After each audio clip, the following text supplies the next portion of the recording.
कहते हैं। Next topic है आपका कूलम्ब्स लॉ, वो समझ लीजिए। देखिए सबसे ज़्यादा अगर आवेश पर किसी ने काम किया तो वो थे कूलाम, इनको समझ लीजिए। कूलाम ने सन 1785 ईस्वी में, ये चूँकि फ्रांस के थे, इन्होंने 1785 ईस्वी में एक फॉर्मूला दिया। इन्होंने बताया जब दो स्थिर आवेश, एक Q1 चार्ज और एक Q2 चार्ज। अच्छा, स्थिर आवेश ही क्यों माना इन्होंने, उसका भी रीज़न था। मान लें हम थोड़ी देर के लिए ये आवेश मूव कर रहे हैं, तो इनके बीच की जो डिस्टेंस अभी हम मान लेते हैं कितनी है, स्मॉल r। जब ये मूव करेंगे तो इनके बीच की डिस्टेंस कैसी होगी, वेरी करेगी, चेंज होगी। तो जिसके कारण इनके बीच का जो फोर्स होगा वो भी चेंज करेगा। फोर्स कैसे लग रहा है, क्योंकि ये पॉजिटिव हो सकता है, ये पॉजिटिव तो प्रतिकर्षण बल, ये निगेटिव, ये पॉजिटिव तो अट्रैक्शन फोर्स, यानी कि फोर्स तो लगेगा। इस फोर्स के बारे में बताया था कूलाम ने। अच्छा, जब ये स्पीड में होंगे यानी मोशन में होंगे तो इनकी डिस्टेंस कंटिन्यू चेंज होगी, जिसके कारण का फोर्स भी कंटिन्यू चेंज होगा। इस कारण से हमें एक्चुअल फोर्स नहीं मालूम हो सकता, इसलिए स्थिर आवेशों पर ही ये नियम लगता है और गतिमान चार्ज पर ये नियम नहीं लगता है। तो समझिए उनका स्टेटमेंट क्या था न्यूटन का। न्यूटन ने बताया था स्थिर आवेशों के मध्य लगने वाला बल, ठीक, स्थिर आवेशों के मध्य लगने वाला बल उन आवेशों के गुणनफल के, आवेश कौन कौन से हमारे Q1 और Q2 के गुणनफल के अनुक्रमानुपाती होता है। नेक्स्ट बताया तथा उनके बीच की दूरी के वर्ग के व्युत्क्रमानुपाती, ठीक, वर्ग के व्युत्क्रमानुपाती, व्युत्क्रम मतलब उल्टा। हमने r² को 1/r² यानी r² को हमने उल्टा कर दिया। देखिए साइन एक ही है, बस इसको अनुक्रमानुपाती बोलेंगे, इसको व्युत्क्रमानुपाती। व्युत्क्रमानुपाती में क्या करते हैं, 1 के अपॉन में लिखते हैं। अच्छा, इन दोनों का मतलब समझ लिए क्या है। अगर हमने चार्ज की वैल्यू को इंक्रीज किया तो फोर्स भी हमारा इंक्रीज होगा, अगर चार्ज को डिक्रीज करते हैं तो फोर्स भी हमारा डिक्रीज होता। लेकिन यहाँ पे अगर डिस्टेंस को हम इंक्रीज करेंगे तो फोर्स हमारा डिक्रीज होगा, अगर डिस्टेंस को हम डिक्रीज करेंगे तो फोर्स हमारा इंक्रीज होगा। ये मेन इफेक्ट है, यानी मेन अंतर है दोनों में, ठीक। अब इन दोनों को क्या कर दें, कंबाइंड कर दें। तो F is directly proportional to Q1 Q2 upon r²। ये था कूलम्ब्स लॉ। लेकिन देखिए यहाँ प्रोपोर्शनल लगा है, अगर हम न्यूमेरिकल सॉल्व करने बैठेंगे तो हमें सॉल्व नहीं कर पाएंगे। क्यों, क्योंकि प्रोपोर्शनल की वैल्यू हमें मालूम नहीं है, ठीक। तो न्यूमेरिकल को सॉल्व करने के लिए कूलाम ने क्या बताया, एग्जैक्ट वैल्यू को निकालने के लिए कूलाम ने बताया कि उन्होंने एक अपना कांस्टेंट टर्म दिया। देखिए जब प्रोपोर्शनल का साइन आता है सबसे पहले इक्वल आता है, फिर एक बार कांस्टेंट टर्म आता है F इक्वल, उनका जो कांस्टेंट टर्म था वो था 1/4 pi epsilon not K Q1 Q2 upon r²। ये था कूलम्ब्स लॉ, यूनिट न्यूटन। अब देखिए यहाँ पे क्या है, माध्यम का परावैद्युतम। माध्यम का परावैद्युतम क्या होता है, जिस मीडियम में हम ये प्रोसेस कर रहे हैं, या आप वायु में कर रहे हैं या निर्वात में कर रहे हैं, निर्वात मतलब जहाँ वायु भी ना हो, तो उसके लिए K की वैल्यू क्या होती है, 1 होती है, ठीक। एप्सिलॉन नॉट क्या है, निर्वात या वायु की वैद्युतशीलता है, ठीक। नेक्स्ट टॉपिक, अभी थोड़ा सा इसके बारे में और है। कूलाम साहब ने बताया कि 1/4 पाई एप्सिलॉन नॉट की जो उन्होंने वैल्यू बताई थी वो थी 9 × 10⁹ यूनिट थी newton metre square upon coulomb square, ठीक। अगर आप यहाँ से एप्सिलॉन नॉट की वैल्यू निकालना चाहते हैं, एप्सिलॉन नॉट को इधर ले आए, इसको इधर ले आए, तो एप्सिलॉन नॉट की वैल्यू निकाल।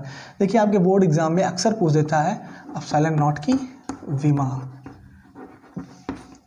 इंपॉर्टेंट है, समझ लीजिए विमा कैसे निकलेगी। सबसे पहले हम फॉर्मूला लिखेंगे Coulomb's law, 1/4 pi epsilon not Q1 Q2 upon r²।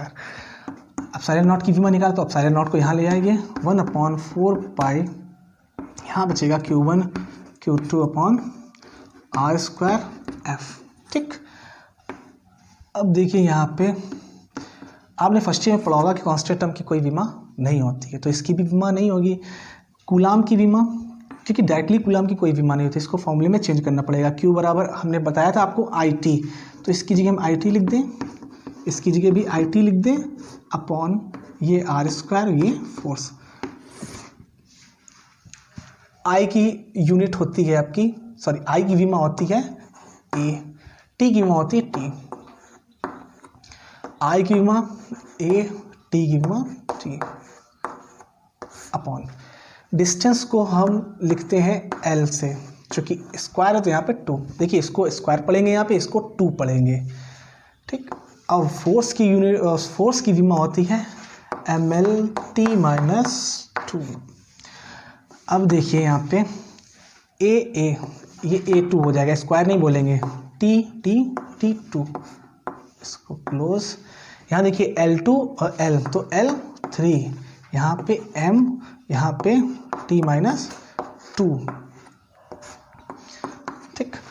अब देखिए हम क्या करेंगे, T - 2 को ऊपर ले जाएंगे तो T2 हो जाएगा, तो T2 और T2 कितना हो जाएगा, T4 हो जाएगा। तो M को भी ले जाएंगे तो M माइनस, L को ऊपर जाएंगे तो L - 3, T जाएगा तो T4, और ये आपका बचा A, ये हो गई आपकी विमा किसकी, एप्सिलॉन नॉट की। नेक्स्ट टॉपिक है आपका FE तथा FG में रिलेशन। समझ लीजिए पहले FE क्या है। FE दो आवेशों के मध्य लगने वाला बल होता है, जिसको हम इलेक्ट्रोस्टैटिक्स फोर्स भी बोलते हैं। जैसे दो चार्ज रखे हैं, उनके बीच फोर्स लगेगा, दो प्रकार के बल लगते हैं, एक आकर्षण और प्रतिकर्षण। उसी प्रतिकर्षण या आकर्षण बल को हम बोलते हैं इलेक्ट्रोस्टैटिक्स फोर्स। और ग्रेविटेशनल फोर्स, ये FG क्या है, ग्रेविटेशनल फोर्स, ये दो पिंडों के द्रव्यमान में लगता है, दो पिंडों के द्रव्यमान में लगता है। जैसे मैं खड़ा हूँ और ये बोर्ड है, तो हमारे बीच में क्या लग रहा है, ग्रेविटेशनल फोर्स लग रहा है, ठीक। इन दोनों में डिफरेंस समझ लीजिए क्या है। डिफरेंस है ये दोनों में, फर्स्ट डिफरेंस होगा, देखिए जो इलेक्ट्रोस्टैटिक्स फोर्स होता है ये आवेशों के मध्य लगता है, और ये दो पिंडों के मास के मध्य लगता है। इलेक्ट्रोस्टैटिक्स फोर्स आपका 2 टाइप्स होता है, एक तो आपका होता है अट्रैक्शन फोर्स और दूसरा होता है रिपल्सन फोर्स, ठीक। यहाँ फोर्स लिख दें, और जो हमारा ये FE हमारा है, ठीक, ये 2 टाइप्स होता है। और जो हमारा ग्रेविटेशनल फोर्स होता है ये सिर्फ हमारा अट्रैक्शन फोर्स होता है, FG। फर्स्ट डिफरेंस तो ये हो गया। सेकंड डिफरेंस देखिए होता क्या है, जब दो चार्ज के बीच में हम कोई वस्तु रख देते हैं, यानी कोई परावैद्युत पदार्थ रख देते हैं, उसको हम परावैद्युत पदार्थ कहते हैं, ठीक। जब हम दो आवेशों के मध्य कोई ऑब्जेक्ट रख देते हैं तो उसका जो फोर्स होता है वो डिक्रीज होने लगता है, ठीक। तो यानी कि, और जब दो मास के मध्य जो ग्रेविटेशनल फोर्स लगता है उनके मध्य हम कोई वस्तु या ऑब्जेक्ट रख देते हैं तो उसके फोर्स में, यानी ग्रेविटेशनल फोर्स में कोई भी इफेक्ट नहीं होता है। तो हम ये कह सकते हैं कि जो इलेक्ट्रोस्टैटिक्स फोर्स होता है वो मीडियम पर डिपेंड करता है, और ग्रेविटेशनल फोर्स मीडियम पर डिपेंड नहीं कर सकता है। तो हम नहीं करता है, तो FE डिपेंड ऑन मीडियम और FG डज नॉट डिपेंड, ठीक। नंबर थर्ड है आपका, नंबर थर्ड आपका आता है कि जो FE है ये बहुत ज़्यादा बड़ा होता है FG से। एग्जाम्पल के तौर पे मान ली यहाँ पे इलेक्ट्रॉन है, यहाँ पे इलेक्ट्रॉन है, ठीक, दोनों आर्स डिस्टेंस पर रखे हुए हैं, मान लें कुछ भी दूरी पर रखे हैं, तो इनके बीच में कौन सा फोर्स लगेगा, इलेक्ट्रोस्टैटिक्स फोर्स। चूँकि इनका आवेश होता है तो इलेक्ट्रोस्टैटिक फोर्स लगेगा, और इनका मास भी होता है तो ग्रेविटेशनल फोर्स भी लगेगा। जब हम इसको सॉल्व करेंगे, आप सॉल्व करके भी देख लीजिए, तो जो इनको सॉल्व करने पर जो हमारा आएगा रिजल्टेंट, वो आएगा हमारा 10⁻43 टाइम्स। यानी जो हमारा इलेक्ट्रोस्टैटिक्स फोर्स होता है वो ग्रेविटेशनल फोर्स का 10⁻43 टाइम्स ज़्यादा होता है।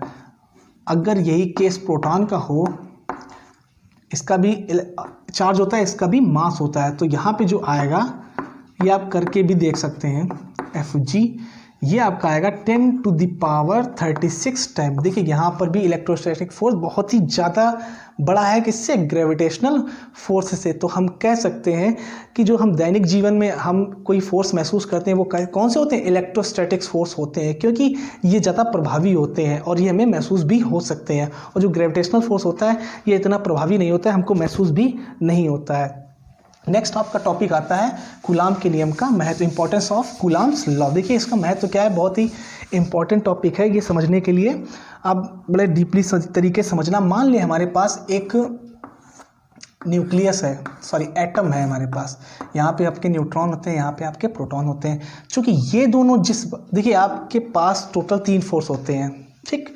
सबसे हाई फोर्स होता है आपका न्यूक्लियस फोर्स। ये जो न्यूट्रॉन और प्रोटॉन जिस फोर्स से बंधे होते हैं उसको हम बोलते हैं न्यूक्लियस फोर्स, यानी नाभिकीय बल, ठीक। ये न्यूट्रॉन और प्रोटॉन जिससे बंधे होते हैं उसको बोलते हैं न्यूक्लियस फोर्स। ये बहुत ही ज़्यादा अपने पूरे ब्रह्मांड में सबसे हाई फोर्स यही है, इससे ज़्यादा कोई बड़ा फोर्स नहीं है। इसीलिए हम कहते हैं कि प्रोटॉन को हम नाभिक से अलग नहीं कर सकते हैं आसानी से, ठीक। इसके बाद देखिए यहाँ पे प्रोटॉन होते हैं और न्यूट्रॉन होते हैं। अब मान लीजिए हमारे पास एक सोडियम है, ठीक। सोडियम में कितने इलेक्ट्रॉन होते हैं? 11 इलेक्ट्रॉन और 11 प्रोटॉन होते हैं। तो देखिए यहाँ समझने वाली बात है कि इस नाभिक में हमारे पास कितने प्रोटॉन होंगे? 11, यानी कि पॉजिटिव चार्ज, पॉजिटिव प्रोटॉन एक जगह कितने होंगे? 11 होंगे। चूँकि 11 होंगे तो ये एक दूसरे को रिपेल करेंगे, कि सेम फोर्सेस एक दूसरे को क्या करते हैं? रिपेल करते हैं। तो ये भी एक दूसरे को रिपेल करेगा, ये भी एक दूसरे को क्या करेगा? रिपेल करेगा। चूँकि रिपेल करता है फिर भी ये बंधे रहते हैं प्रोटॉन। क्यों? क्योंकि हमारा न्यूक्लियस फोर्स बहुत ही ज़्यादा होता है। किससे? इलेक्ट्रोस्टैटिक फोर्स से। लेकिन एक पॉइंट ऐसा भी आता है, जैसे कि हमारी आवर्त सारणी स्टार्ट होती है, आपने रेडियो एक्टिव तत्व पढ़े होंगे, एलिमेंट पढ़े होंगे। जैसे मान लें हमारे पास एक रेडियो एक्टिव एलिमेंट है यूरेनियम, इसका होता है परमाणु क्रमांक 92। अब मान लें हमारे पास क्या है, ये नाभिक है, न्यूक्लियस है, इसमें न्यूट्रॉन है और 92 क्या है? प्रोटॉन है। यहाँ पे इलेक्ट्रॉन मूव कर रहे हैं। अब देखिए इनके बीच में, न्यूट्रॉन और प्रोटॉन के बीच में कौन सा फोर्स लगता है? Nucleus force. लेकिन जब 92 प्रोटॉन एक जगह जमा होंगे, यानी 92 पॉजिटिव चार्ज एक जगह जमा होंगे, तो उनके बीच जो इलेक्ट्रोस्टैटिक्स फोर्स होगा वो बहुत ही ज़्यादा हो जाएगा।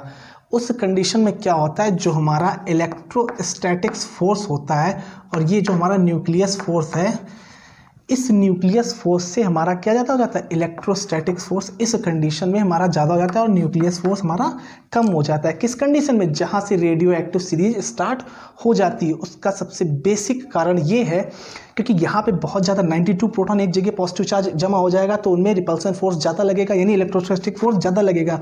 अब वो जो इलेक्ट्रोस्टैटिक फोर्स है वो किससे? न्यूक्लियस फोर्स से ज़्यादा हो जाएगा, जिस कारण से क्या होता है, जो हमारे रेडियो एक्टिव एलिमेंट होते हैं वो रेडिएशन करने लगते हैं, अल्फ़ा, बीटा और गामा। यही प्रोटॉन इस एटम से, रेडियो एक्टिव एटम से निकलने लगते हैं। ये जो अल्फ़ा रेज होती हैं ये प्रोटॉन ही होते हैं, ठीक। आई होप आपको समझ में आ गया होगा। नेक्स्ट वीडियो में आपको इसके आगे के नेक्स्ट टॉपिक पे बताते हैं।